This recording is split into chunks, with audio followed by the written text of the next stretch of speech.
ইরানে যুদ্ধে মধ্যপ্রাচ্যে ৭ জন বাংলাদেশি নিহত হয়েছেন বলে জানিয়েছেন পররাষ্ট্র প্রতিমন্ত্রী শামা ওবায়েদ। আরব আমিরাতে নিহত প্রবাসী শাহ আলমের মরদেহ সকালে দেশে পৌঁছেছে।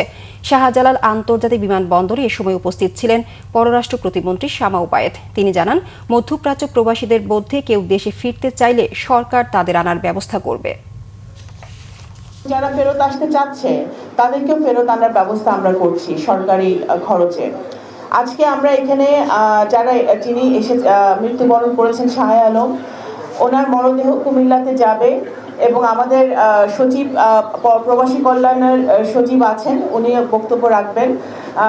উনি ওনাদেরকে এই প্রবাসী কল্যাণ মন্ত্রণালয়ের খরচে, সরকারের খরচে ওনারা যাতে কুমিল্লায় মরদেহ নিয়ে যেতে পারে এবং পরিবার যাতে দাফন কাফন করতে পারে ঠিকমতো, সেই সরকারি খরচে সেটা হবে। আপনারা জানেন প্রবাসী কল্যাণ মন্ত্রণালয় সেটা করে থাকে।